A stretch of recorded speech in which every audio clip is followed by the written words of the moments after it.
Part 1. You will hear a man called Ken talking on the phone to a friend called Liz about holiday accommodation. First, you have some time to look at questions 1 to 6.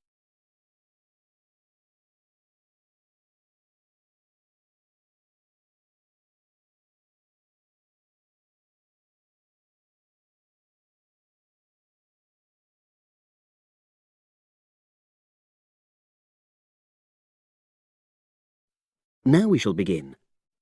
You should answer the questions as you listen because you will not hear the recording a second time. Listen carefully and answer questions 1 to 6.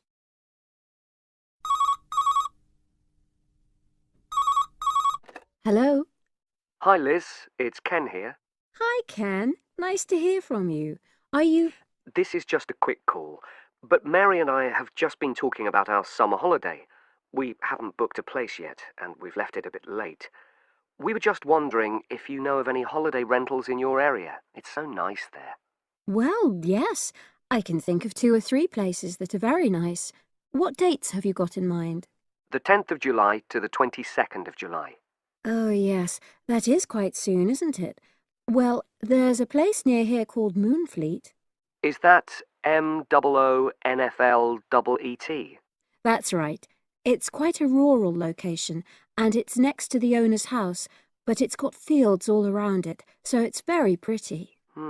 Sounds okay. Can you tell me a bit more about it? Well, it's an annex to the owner's house, and it's an apartment with 2 bedrooms and an open-plan living area. Well, I like the sound of it. Is there anything we might not like about it? Well, it's quite a distance from the nearest shops, that's all. Okay. And, well, I'll tell Mary, but I don't think she'd mind that. Do you know how you book it? You have to book on the internet. There's a web address. It's www.summerhouses. One word? Yes, then .com. You'll be able to look at a photograph on that. Okay. And what about the others? Where are they? The second one I'm thinking of is called Kingfisher, and that's even more rural. It's a really beautiful location, in fact. It's by the river, and it's got nice views. It overlooks woodland on the other side. Is that an apartment? No, it's a 3-bedroomed house, and that's got a dining room as well as a separate living room and a kitchen. But I expect it's more expensive. You'll have to check the prices. It's probably a bit bigger than we need, but our nephew might be joining us. We're not sure yet. How do you book Kingfisher? You have to phone the owner directly. Shall I give you the number? I've got it here in my phone book. It's 01752 669 218. Right. Before you hear the rest of the conversation, you have some time to look at questions 7 to 10.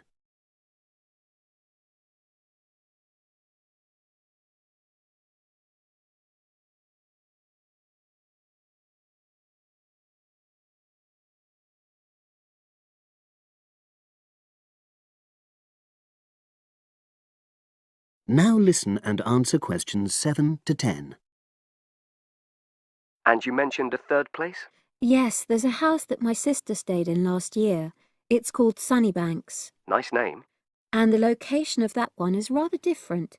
It's in the centre of a village, but it's a very small and quaint place. Did your sister like it? Oh, yes. It's by the sea, so her children really loved it. What's the accommodation like? I'm not sure about the number of rooms, because I haven't been in it myself, but I think she said it's quite spacious, and I know it's got its own garden. It's not very big, but it's not shared with anyone else, and it's supposed to be very pretty. Any snags? Problems? The only other thing I can think of is that there's nowhere for parking.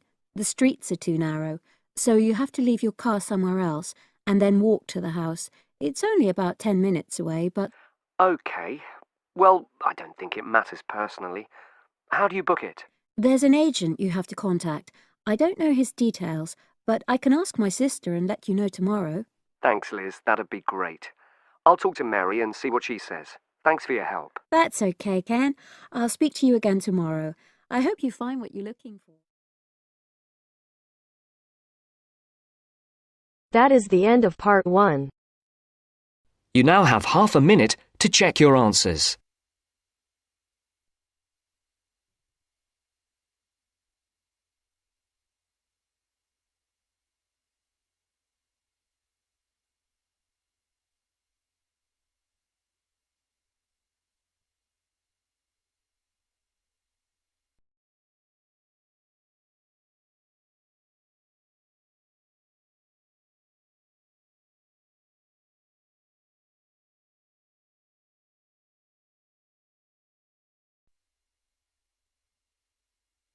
Now turns to Part 2. Part 2.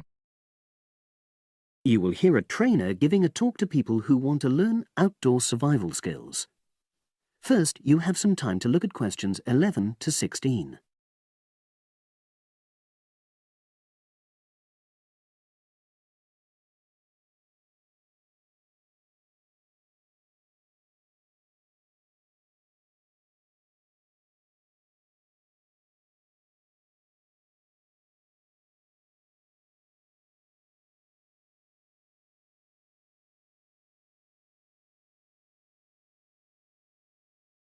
Now listen and answer questions 11 to 16. Good morning, everyone, and welcome to our outdoor survival program. As you know, this week you'll be learning some of the basic information and skills you need to look after yourself independently in the outdoors. These first 2 days we'll be based here in the classroom, and then we'll be taking a camping trip to put into practice some of the things you've learned.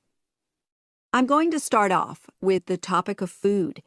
And to start with, I'll describe just 2 methods which we'll be putting into practice at our camp, and which make use of natural resources, the steam pit and the bamboo pot. I've got 2 posters here to make things clearer, and I'll start with the steam pit here. To make this, you'll need some dry sticks, some grass, some loose earth, and some stones. And for this week only, some matches. The first thing you do is to dig a shallow pit in the place you've chosen to do your cooking. Let's say about 25 centimeters deep and 30 centimeters wide.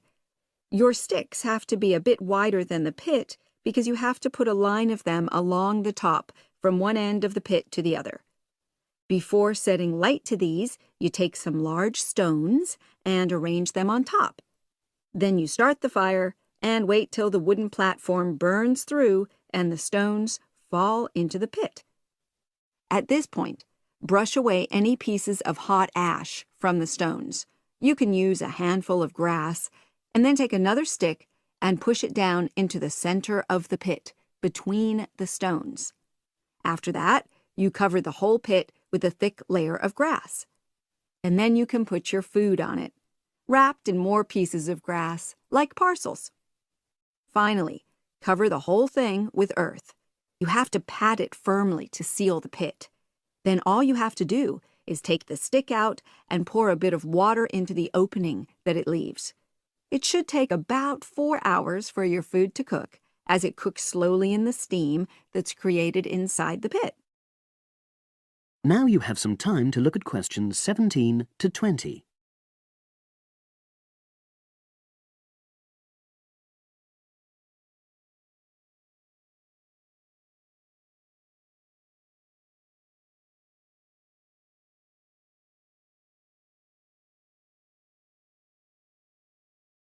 Now listen and answer questions 17 to 20. So, simple but effective.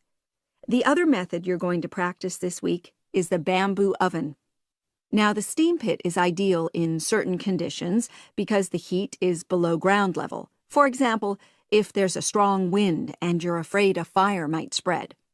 But when it's safe to have an open fire, you can use the bamboo oven method.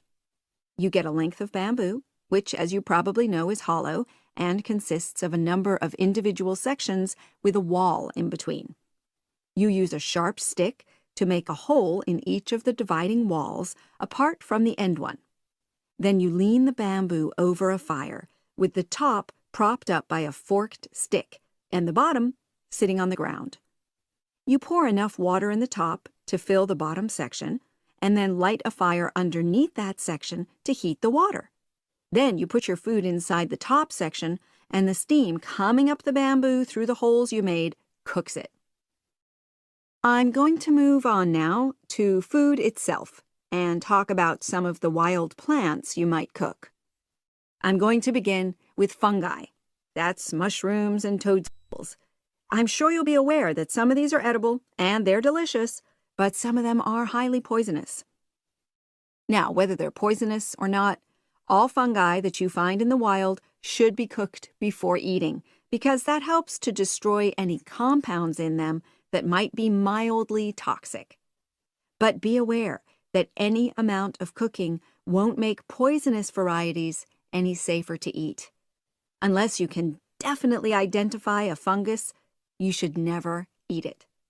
It's not worth the risk. And you need to be really sure, because some fungi that are poisonous are very similar in appearance to certain edible varieties. They can easily be mistaken for each other.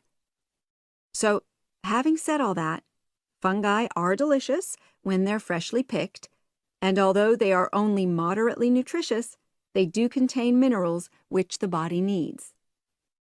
I'll move on now to leafy plants, which are generally...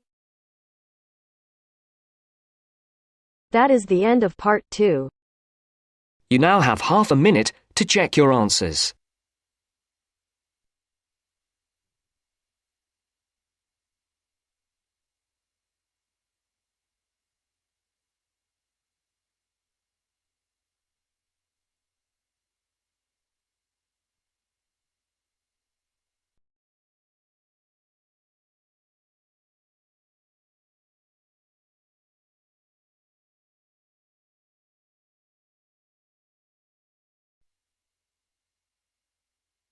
Now turns to part 3.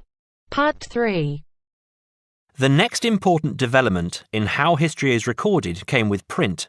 First, you have some time to look at questions 21 to 25.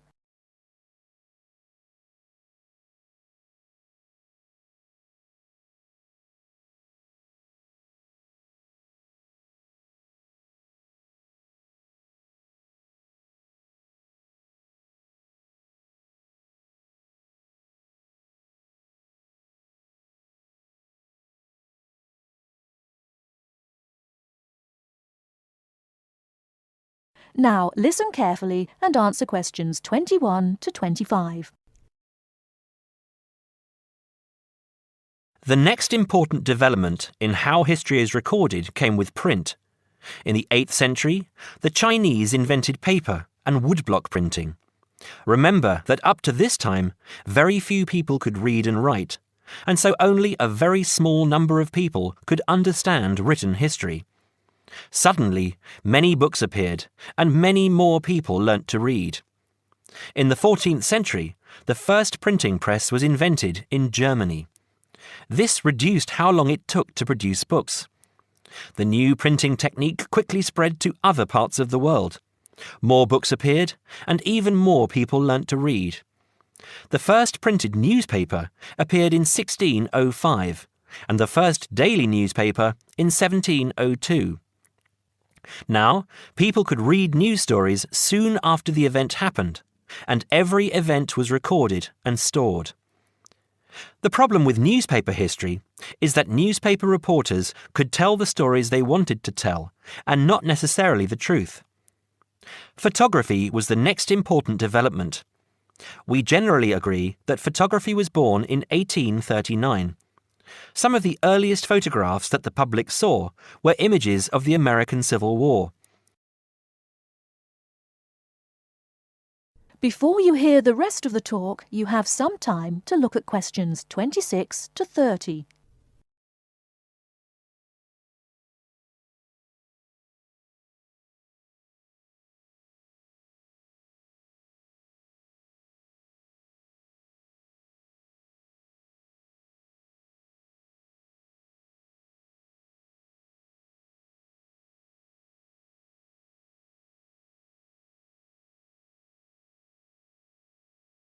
Now listen and answer questions 26 to 30. People were shocked by the photographs of dead soldiers, and for the first time saw the reality of war. By 1850, photographs appeared regularly in newspapers, and people now expected the truth. At the end of the 19th century came the first motion picture camera. Soon, history was being recorded as moving images. In the 1930s, television brought moving images into people's homes. More and more people saw history as it happened, and more history was recorded. Today, of course, we expect that every event in the world is recorded. Satellite TV and the Internet allow people to watch any event, anywhere in the world, as it happens. It doesn't matter if the TV cameras are not there. People carry around mobile phones and can record any incident and then share it online. Families have their own video cameras and record their own history. Children now grow up watching their parents and grandparents on film. I'm sure you'll agree that the transition from storytelling to what we have today has been dramatic, and I hope that... That is the end of part 3. You now have half a minute to check your answers.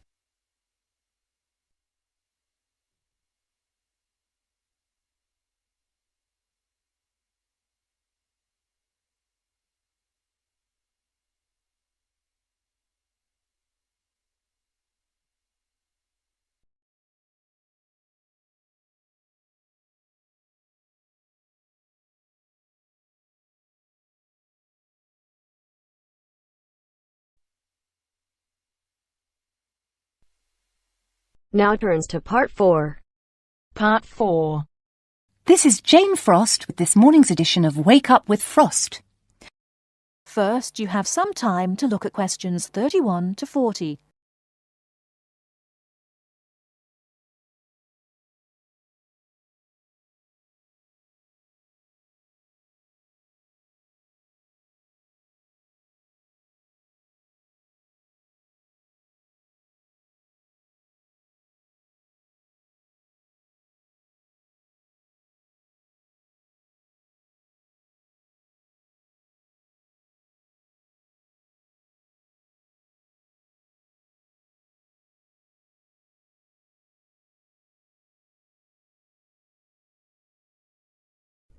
Now listen carefully and answer questions 31 to 40.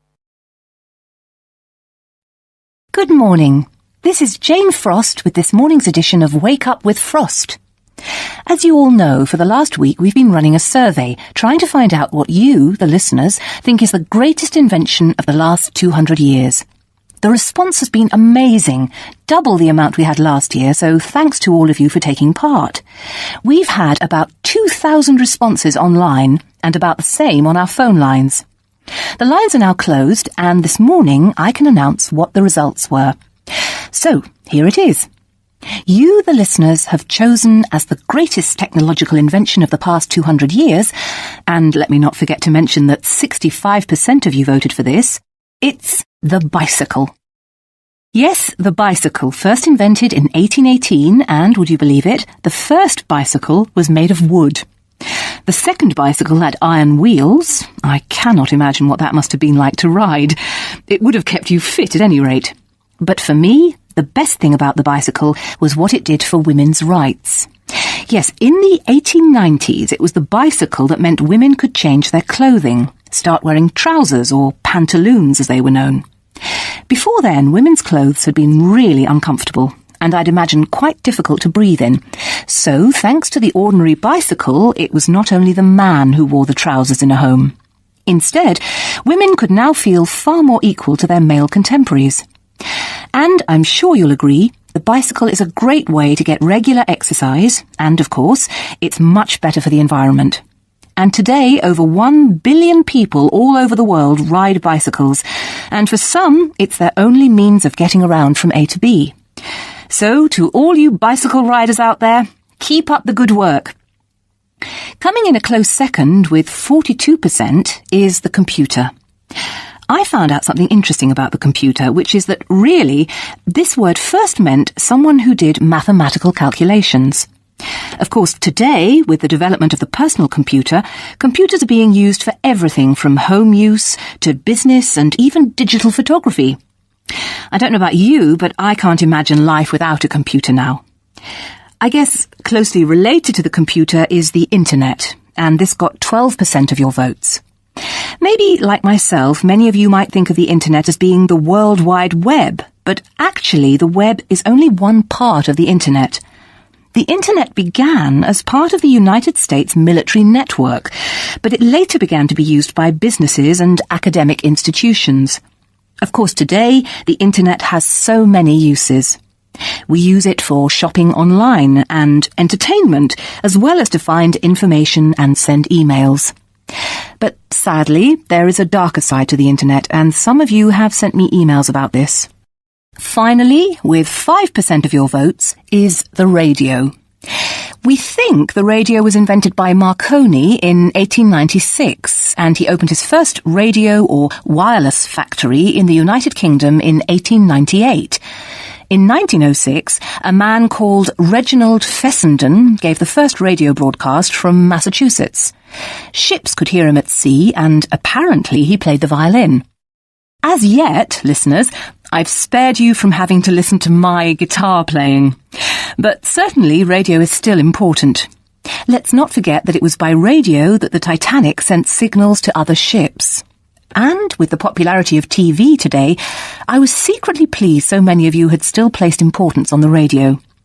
So, there you have it, the results of our survey. I think there are still important inventions that were not chosen but deserve a mention. Nuclear power and, of course, communications satellite, something which I am certain will continue to change the face of how we communicate with each other over both long and short distances. In fact, for me, the mobile phone is one of the greatest inventions of the last 200 years, if I think back to my first phone and then I look at what is happening now. Children born today will probably be more likely to have their first experience of the internet on a mobile phone screen rather than a computer monitor. Some of the new mobiles that are now being sold make it just as easy and as quick to find information on the web as on a computer. And let's not forget that mobiles now have digital cameras, word processing facilities, so you can type all your documents, and even personal organisers. I think it's quite possible that the mobile may even replace computers one day. That is the end of part 4. You now have half a minute to check your answers.